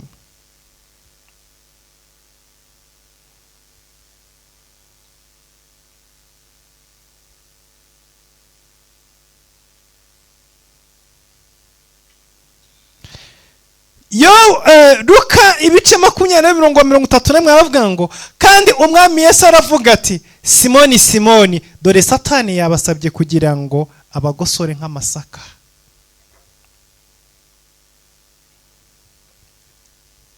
Wabyumvise? Simoni Simoni, dore Satani yabasabye kugira ngo abagosore nk'amasaka. Ibi Yesu yabimenye gute? Yesu yabimenye kubera ko igihe Satani yazamukaga kujya gusaba intumwa ngo azigosore, Yesu yari ahari. Haleluya. Yari ahari. Satani abisaba yumva. Yesu ahita amanuka yihuta, arazamagara ba Petero na ba Yohana. Intumwa arazegeranya, arazibwira ati mwari muzi n'ibindi. Satani yabasabye kugira ngo abagosore. Ariko biri komeze ivuga ngo Yesu arahindukira areba Petero aramubwira ngo ariko wowe, Yesu ashimwe, ariko wowe nagusengeye kugira ngo ukomere, numara gukomera ukomeza abandi. Yesu ashimwe. Nagusengeye kugira ngo ukomere, numara gukomera uraza gukomeza abandi. Nagusengeye kugira ngo ube strong, numara kuba strong uraza gutuma n'abandi basubizwa mu imbaraga. Yobu ahari mu bikorwa byiwe, aho ari busy mu byo arimo agerageza gukora, ari busy mu nzira ziwe n'imirimo yiwe, Satani yari yamusabye, we ntago yari abizi. Ese muzi yuko Satani ajya dusaba? Uzi ko Satani ajya imbere y'Imana akagusaba? Uzi ko Satani ajya asaba urubyaro rwawe? Uzi ko Satani ajya asaba abana bawe? Uzi ko Satani ajya asaba umugore wawe? Uzi ko Satani ajya asaba akazi kawe? Uzi ko Satani wageze imbere y'Imana udahari asaba visa yawe?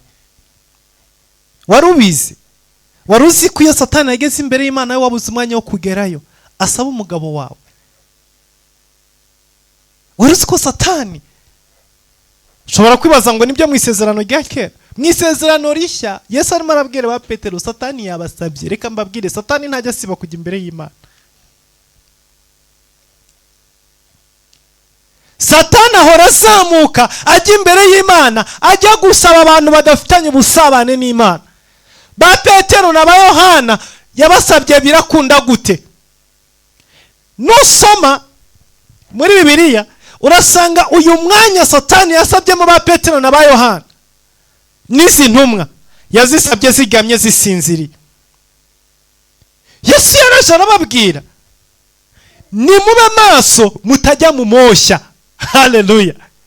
Nimusenge, nimusabane n'Imana mutajya mu moshya, nimuhaguruke musenge mutajya mu moshya. Ngo ariko ibitotsi byari byinshi, barangije barasinzira, barushaho kugona. Uwo mwanya Satani wari imbere y'Imana arimo kubwira Imana, bazana imbagosore, bampe mbagerageze.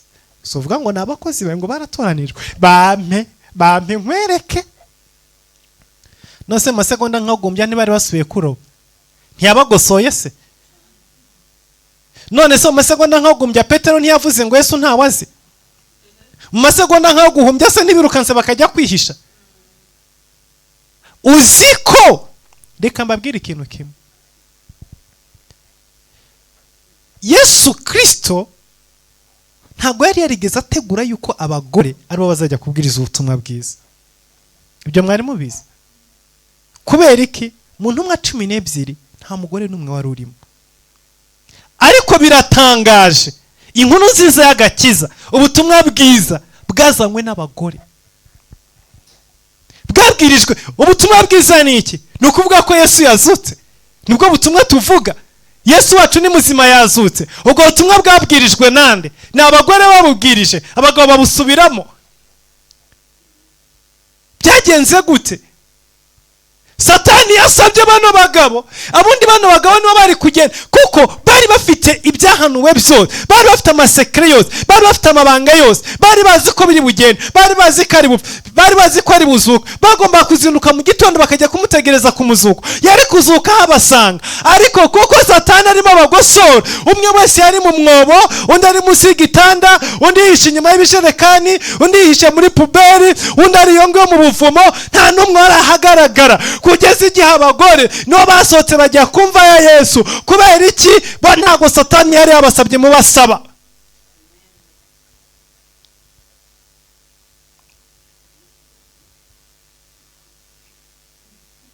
Ntago Satani yari yabasabye mu basaba. Abagombaga kuba maso mu gashyamba k'Igetsemane. Yesu yabwiye ngo nibura isaha imwe imbere y'Imana, nibura amasaha 2 imbere y'Imana, muraza gushobora guca muri kino gikombe tugiye kunyuramo. Ariko nimunanirwa gusabana n'Imana amasaha 2, ntago muri buze gukomeza n'urugendo ruri imbere, ruraza kubagora, ruraza kubavuna. Inshuro nyinshi turafeyeringa kuko twananiwe kwinjira mu busabane n'Imana, twananiwe. Unanirwa amasaha 2 ugasafaringa umwaka wose. Tujya tubabwira ngo dufite amasengesho, ni muzi imbere y'Imana dusenge. Muri kino cyumweru dufite amasengesho y'imisi 3 kino tugiye gutangira. Ukabura umwanya w'imisi 3, ugasanga umwanya w'imisi 3 unaniwe. Urugendo rw'imyaka 3 urasafarinze, rurakugoye, uheze mu buta. Reka mbabwire, Abisari bakosheje, bananiwe imisi 40 yo gutata igihugu, ibaviramo imyaka 40 mu butayu. Agahe gato imbere y'Imana ntuzagakinishe, kangiza ubuzima bwawe bw'igihe kirekire, kandi gakiza ubuzima bwawe bw'igihe kirekire. Yobu umunsi umwe yamisiza amateraniro, Satani yahawe uburenganzira bwo kugosora ibyiwe. Ubutunzi bwe bwose bwaragiye kubwo kubura mu materaniro y'abana b'Imana. Umunsi umwe yatakaje ubutunzi bwiwe bwose, atakaza urubyaro rwe rwose. Abana 10 bose barapfa barashira, amatungo yose ararangira, abagabwe bose bararangira, kubera kumisinga umunsi umwe imbere y'Imana. Hari ibintu mukinisha bwoko bw'Imana. Ubusabane n'Imana ni ikintu gikomeye, navuga ngo kiruta no gukiranuka. Kuko iyo uri mu bwiza bw'Imana, mu busabane n'Imana, n'imyandiko uriho kuvaho, urababarirwa. Petero yihakanye Yesu ariruka, ariko igihe yongeraga guhura na Yesu bongeye gusabana, Yesu yamuhaye amahirwe amubaza, urankunda Petero? 1 2 3 amugarura mu bwiza no mu busabane. Ariko Yuda wari wagiye, yari amaze kwiyahura. Ubusabane n'Imana ni ikintu gikomeye kiruta no gukiranuka. Kuko uko gukiranuka ufite ariko udafite ubusabane n'Imana, ndakubwiza ukuri, Satani aragusaba kandi akakugosora.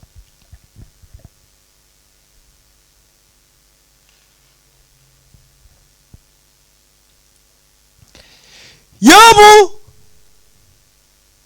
atakaje ibintu byose, abana 10 barapfuye, amatungo yose amuvuyeho, ahindutse umukene. Ariko ahindutse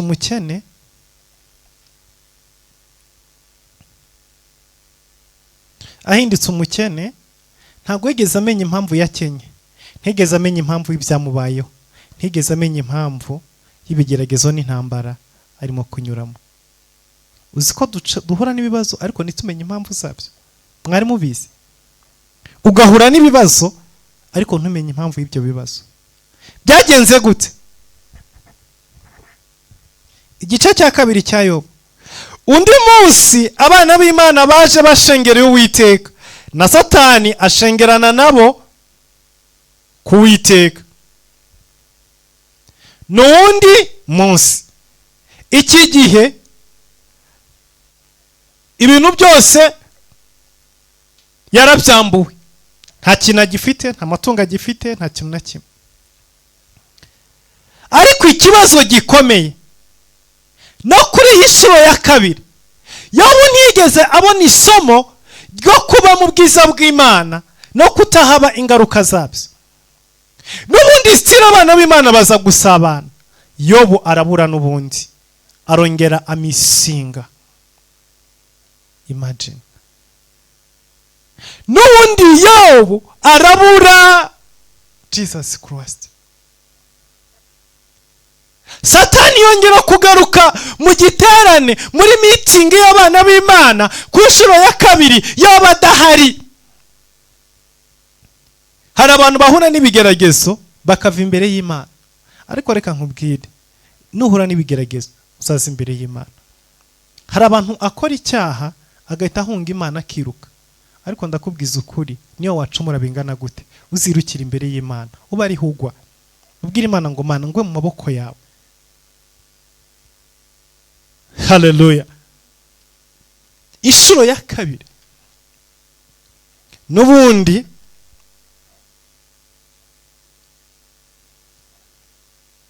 Yobu ntiyarahari kandi Satani araza.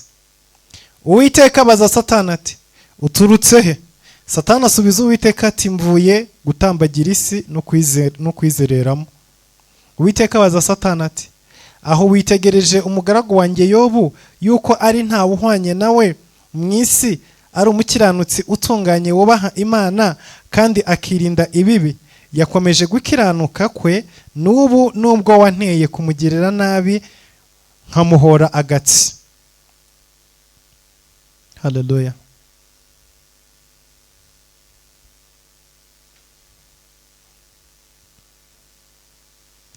Maze Satani asubiza Uwiteka ati, umubiri uhorerwe umubiri, ndetse ibyo umuntu atunze byose yabitanga ngo abicunguze ubugingo bwe. Ariko noneho rambura ukuboko kwawe ukore ku magufwa ye no ku mubiri we, azakwihakana ari imbere yawe. Uwiteka abwira Satani ati, dore ari mu maboko yawe, keretse ubugingo bwe gusa ube ari bwo wirinda. Mana mu ijuru turengere. Yesu ashimwe. Ibyabaye bwa mbere nta somo yo bigeze abikuramo, n'ubundi stiri ntagongeye agaruka ngo avuga ati nahuye n'ibibazo, ubutunzi bwagiye, buri kimwe cyose cyashize, reka muri kano kanya nishakira Imana, nigira imbere y'Imana, nisengere, nirarire ku misozi, nirarire mu buvumo, nirarire mu bishanga, nirarire ku karago, nigire mu materaniro, nigire mu kuko n'ubundi byo nirirwaga nirukankaho byose byagiye, nta bana bahari, nta na kimwe. Reka ngende njye mu nzu y'Imana njyameyo, reka njye mu materaniro, reka njye gusenga, reka nigire, reka nishakire ikintu cyose kimpuza n'Imana, nigire aho abana b'Imana bari, nibere mu bwiza bw'Imana. Oya, ntago ariko byagenze. Ahubwo yari yaciriye yanga gutuka Imana, yanga kugira icyana kimwe akora, ariko yegera mu rugo rwe ariryamira. Abana b'Imana baje, nowe n'umwana w'Imana ategezwa kumenya, kuko aho abana b'Imana bateranira umwana w'Imana arahamenya. Reka mbabwize ukuri, ikintu cyose urimo, igihugu cyose wakwinjiramo, aribwo bwa mbere ugikandagiyemo, uwuriwe hagukururira, hari umwuka ugukurura uguhuza n'ibyo uri byo. Iyo usenga ukagera mu gihugu, hari umwuka uhita ugukonekita n'abantu basenga, hari umwuka uhita uguhuza n'abantu basenga. Iyo uri indaya ukinjira mu gihugu, wa mwuka w'uburaya uri hejuru y'ubuzima bwawe uhita ugukonekita aho indaya zitegera, uhita uguhuza n'izindi ndaya. Iyo uri umunywa urumogi, uyu munsi wa none umuntu utanywa urumogi, biragoye ko ushobora kumenya aho bacuruza urumogi. Ntabwo wamenya umuntu unywa urumogi uwo ari we, ntiwamenya n'aho bacuruza urumogi aho ariho. Niko kuri, uzabigerageze, usibye gucana ukumva ngo ahangaha ruranuka, ariko ntiwamenya urugurisha, ntiwamenya urugurishirizwa. Ariko umunywa urumogi ageze mu gihugu bwa mbere, iryo joro ararahuye n'abantu bacuruza urumogi. Kubera iki? Hari umwuka uri ku buzima bwe umukonekitinga na ya myuka y'abariye. Niko kuri, niko bimeze. So bivuze rero ngo abana b'Imana aho bahurira, aho bateranira, yuri umwana w'Imana, hari invitation wakira mu buryo bw'umwuka, hari umwuka ugukurura aho hantu, hari umwuka ukujyana aho hantu. Ntabwo baterana ngo biyoberwe. Ariko igitangaje ni kimwe, Yobu invitation yarayibonye, ariko n'ubundi ariryamira. Kandi n'ubundi nta bana, nta mugore, umugore arahari, ariko nta matungo, nta murima, ntaki, arongera ariryamira. Satani aragaruka ati kora no ku mubiri wiwe. Nta kindi kintu Yobu yaragisigaranye Satani yagombaga gusaba. Icyo yarasigaranye cyo gusaba ni kimwe, n'umubiri wiwe. Hari igihe iyo Satani amaze kugukenesha, amaze kumara ibintu byose, imigisha yawe yose yarayisabye, ubukwe bwawe yarabusabye, umugabo wawe, umugore wawe, abana bawe, imodoka yawe, inzu yawe, akazi kawe, iterambere ryawe, ejo hawe hazaza, hose yarahasabye, yaraharangije. Igikurikira atangira gusoma umubiri wawe, akatangira kuzajya gutera ubutero bw'uburwara, akazajya guhoza mu bitaro, aguhozaho ibinini, aguhozaho buri kintu icyo ari cyo cyose, kuko nta kindi kintu usigaranye asaba, n'umubiri wawe gusa. None arasaba isinzu hariyo ugira, arasaba imodoka se ntiyayikwambuye kera, arasaba ikisi, asigara asaba umubiri wawe, indwara zigatangira kujya zizenguruka kuri wowe. Nta mashuri n'ubundi yarayangije, n'iki cye kindi asigaranye. Ibi bishoboka kubera iki? Kuko tudafitanye ubusabane n'Imana. Kubera kubura ubusabane n'Imana,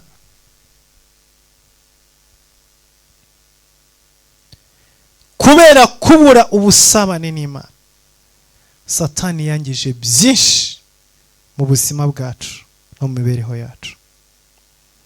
Satani yangije byinshi mu bikorwa byacu.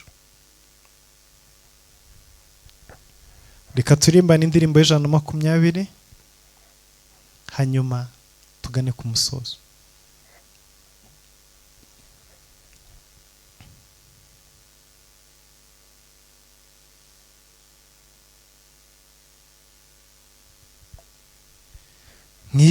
Nijuri imbere y'Imana, mfite umuntu mvugira, n'umukuru w'abatambyi, kandi yitwa Rukundo. Mpamya yuko izina ryanjye riri mu mutima we, ubwamvugira nta mwanzi wamunyirukanaho. mpamya yuko izina ryanjye riri mu mutima we, ugamvugira nta mwanzi wamunyirukanaho. Satani yanyibukije gukiranirwa kwanjye, ashaka kunyihebesha njyantumbira mu ijuru. Ndeba y'umukiza wanjye wabikuyeho rwose, kera yaramongereye nuko sinzarimbuka. Ndeba y'umukiza wabikuyeho rwose, kera yaramongereye nuko sinzarimbuka. Uwiteka umucamanza ambonyeho amaraso, ntacira urubanza rubi, anyita ukiranutse. Yarashunguye mbumbuwe, niko kunyishingira, kuko adapfa singipfuye, jye na Yesu turumwe. Yaranguye ngo mbuwe, niko kunyishingira, kuko adapfa singipfuye, jye na Yesu turumwe. Kuko adapfa singipfuye, jye na Yesu turumwe. Haleluya. Amen. Ngo mu ijuru mfite umuntu mvugira. Haleluya. Reka muri kino gitondo tubonye amakosa Yobu yakoze. Ni umukiranutsi, yanga ibibi, yanga ibyaha, atanga ibitambo, akora buri kimwe, ariko yamisinze ubusabane n'Imana. Kubwo kutagirana ubusabane n'Imana, Satani we afite uwo mwanya Yobu adafite. Aramusabye, aramubabaje ku rwego Yobu yababayemo mwese muzi. Ariko umuririmbyi yaravuze ngo mu ijuru mfite umuntu mvugira imbere y'Imana. Iki gitondo reka dusenge, ubwire Imana ngo Mana, Yesu Kristo mvugira imbere y'Imana. Satani ahora andega, Satani ahora asaba, ariko iki gitondo ikintu cyose Satani yasabye ku buzima bwanjye ndakimwambuye. Igihe cyose nabaye bize, igihe cyose nabuze umwanya, igihe cyose ntagiye mu busabane n'Imana, nkabura umwanya wo gusabana n'Imana, mu izina rya Yesu Kristo, umwanya nabuze imbere y'Imana, umwanya nabuze mu busabane n'Imana,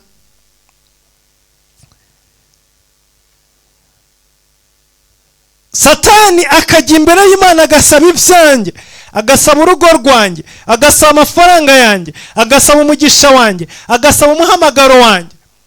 Iki gitondo ndinginga Imana kugira ngo yambure Satani ibyanjye yasabye. Iki gitondo ndasaba Imana ngo impe imbaraga zo kwinjira mu busabane ndasaba imana ngo impe imbaraga zo kugaruka mu bwiza bwayo. Haleluya. Reka dusenge imana, reka twinginge imana, reka duhamagare imana, ubwire imana ngo mana, umwanzi yasabye ibyanjye, nararyamye, narasinziriye, sinabaye maso, sinabaye mu mwanya nkwiriye kubamo, sinahagaze aho nkwiriye guhagarara, byatumye umwanzi asaba ibyanjye, byatumye umwanzi asaba umuhamagaro wanjye, asaba umugisha wanjye. Ariko iki gitondo Yesu mvugira imbere y'Imana, mvuganira ngarurirwa ibyanjye, mvuganira ngarurirwa umugisha wanjye. Abasomye igitabo cya Yobu mu gice cya nyuma kirimo kirangira, Yobu yaravuze ngo icyampuza n'Imana nkayishyikiriza ibyanjye, icyanzana mu busabane n'Imana nkayishyikiriza ibyanjye, ku Mana niho nshaka kuburanira. Yobu amaze kugira inyota yo gusabana n'Imana, Imana yaramanutse iramusanga, atangira kuvugana nayo. Nureba kugira ngo ubuzima bwawe bugaruke mu murongo, nuko yinjiye mu busabane n'Imana, nuko yongeye kuvugana n'Imana, nuko yaganiriye n'Imana, Imana imubwira icyo gukora. Yobu atangiye kuganira n'Imana no kuvugana n'Imana, nibwo umugisha we wagarutse, nibwo ibyiwe byagarutse, nibwo yongeye kubyara, nibwo yongeye kubona abana, nibwo yashumbushijwe, nibwo yabonye amatungo, nibwo yabonye buri kintu icyo ari cyo cyose. Byabonetse igihe yashoboye kuvugana n'Imana, byabonetse igihe yashoboye kugaruka mu busabane n'Imana, byagarutse igihe yashoboye kuba mu bwiza bw'Imana. Niyo mpamvu muri kano kanya mu izina rya Yesu Kristo Nazareti ndasenze kugira ngo ugaruke mu busabane n'Imana. Ibyawe wabuze urabigarurirwa, urugendo rwe rurasubiraho, amavuta yawe aragaruka, viza yawe iragaruka, ubusabane bwe buragaruka. Buri kintu icyo ari cyo cyose umwanzi yakunyaze, umwanzi yagutwaye, kiragaruka mu izina rya Yesu, kuko wagarutse mu busabane n'Imana. Zamura ijwi ryawe usenge mu izina rya Yesu Kristo. Data, mu izina rihambaye, mu izina rifite imbaraga, mu izina rifite ubushobozi, turi imbere yawe Mana y'agakiza kacu, turi imbere yawe iki gitondo, duciye bugufi Mwami mu bwiza bwawe no mu cyubahiro cyawe, duciye bugufi mu mbaraga zawe no mu mbabazi zawe. Turashaka ubusabane bwacu nawe Mwami, turashaka kugaruka imbere yawe. Isi yatugize bize, twabaye bize muri buno buzima, twabaye bize twihugiraho Mwami, ntabwo twashoboye kwa mu bwiza bwawe, ntitwashoboye kwa mu cyubahiro cyawe. Ariko tugarutse imbere yawe, turakwinginga Mana y'agakiza kacu, turakwinginga Mana y'imbaraga, turakwinginga Mana y'ububasha, uduhe umugisha wawe, tugarure mu mbabazi zawe, tugarure mu busabane bwawe. Data, nidusabana nawe tuzashobora kubona buri kintu cyose, nidusabana nawe tuzashobora kubona ubwiza bwawe, nidusabana nawe tuzashobora kubona imbaraga zawe, nidusabana nawe tuzashobora kubona Mwami ibyo wadusezeranira, nidusabana nawe ubuzima bwacu buzaba restore. Duhe gusabana nawe Mwami, duhe kugukunda no kukumvira, duhe Mwami kwa mu bwiza bwawe. Urakoze igitare k'amahanga, izina ryawe rishimwe mu izina rya Yesu Kristo, amen. Imana ibaho umugisha. Dufite morning glory guhera ejo mu gitondo, hanyuma guhera kuwa gatatu, kuwa kane no kuwa gatanu dufite amasengesho ya deliverance, amasengesho yo kubohoka. Turabarereka mwese kugira ngo muze muri amasengesho, kandi kuwa gatanu nyine Friday dufite overnight. Mwese turabatumira kugira ngo tuzabane mu bwiza bw'Imana no mu kuboko kw'Imana. Imana yo mu ijuru ibaho umugisha kandi bagire neza. Mwakoze kuba imbere y'Imana. Mugire umunsi mwiza, mugire icyumweru cyiza, mugire umugisha w'Imana. Bye bye, ciao ciao.